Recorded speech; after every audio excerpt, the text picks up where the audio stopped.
Nakakatuwa dahil marami na namang hinog sa mga tanim kong kamatis. Ay hello, minasan konnichiwa. Tara samahan nyo kami today's mini vlog. Ito na po yung request ng iba sa inyo na gusto daw nilang makita kung paano ako mag-harvest ng gulay. Bago po ang lahat ay papakita ko lang muna sa inyo itong tanim kong kalabasa. Nakakalungkot po mga auntie dahil nasira po itong kalabasa ko. Kaya pala kanina bago ko ihatid si Kenshin sa school niya ay may nakita akong nalalantang dahon. Tapos kanina pagka uwi ko ng bahay ay chinek ko na kagad. At yun na nga po, nakita ko ng putol yung kalabasa. Siguro dahil yun sa sobrang bigat ng bunga. Bali hahayaan ko na lang po yung kalabasa dahil mamatay na po yun kasi nga naputol na. At na lang yung 2 piraso ay hindi nasira. Nakakalungkot pero ganun talaga. Dito naman po ay sobrang dami ng hinog sa mga kamatis ko. Kaya tara, samahan niyo ako mag-harvest. Nakakatuwa dahil dati nagsisimula pa lang ako magtanim ng gulay. Pero ngayon eto na, lagi na ako nag-harvest sa mga tanim ko.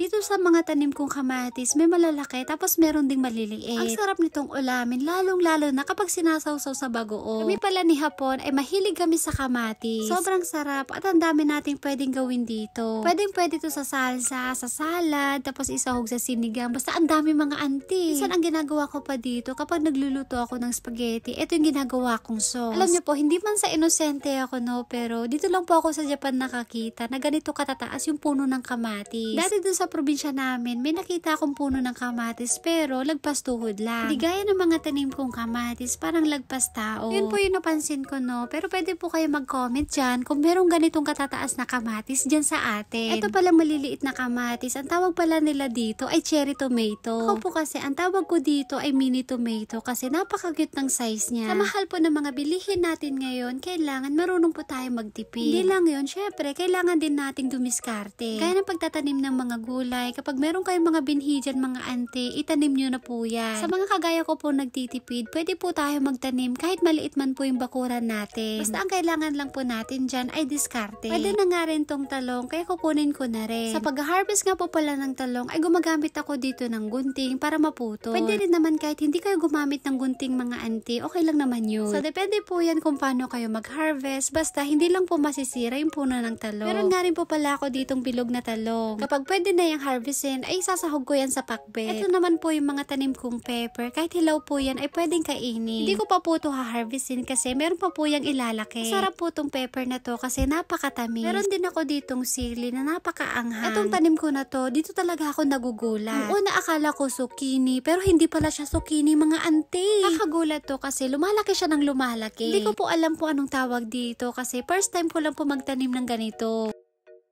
Guys, grabe ang laki. Ano kaya to? Hindi ko alam kung ano yung gagawin ko dito. Kung harvestin ko na ba o hahayaan ko muna dyan. Eto. Tapos ayan. Tsaka ayun pa. Ano kaya itong mga to? Dahil first time ko lang po magtanim ng ganon, kaya hindi ko po alam mga auntie kung ha-harvestin ko na ba o hindi pa. May tanim nga rin po pala ako ditong okra at saka pipino. Yung pipino ko ay hilaw pa, kaya hindi ko muna siya kukunin.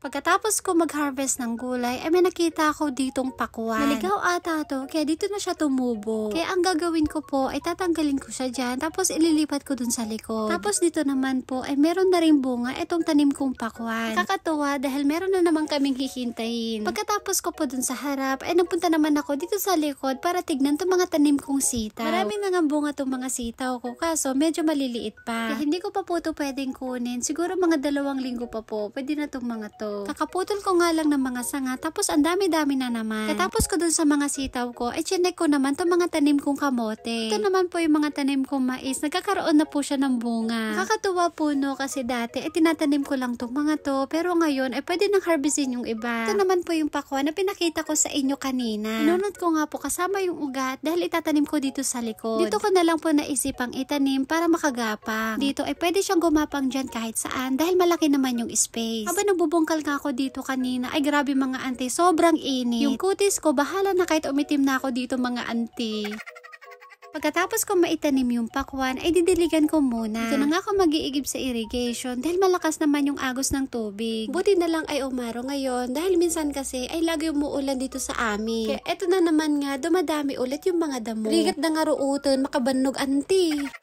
Katapos kong itanim tong pakwan, ay pupunta na ako dun sa loob dahil sobrang init dito sa labas. Ito na nga po yung mga na-harvest kong gulay sa labas. O, diba, meron na naman tayong libreng ulam ngayon mga auntie ko. Yung mga dating na-harvest ko nga palang kamatis, ay naubos na rin dahil araw-araw naming inuulam. Kaya naniniwala ako sa kasabihan na kapag merong itinanim, may aani. So yun lang po, at dito na po natatapos ang aming mini vlog. Maraming salamat po. Thank you for watching. Sayonara and Bye bye, see you. Thank you. ありがとう。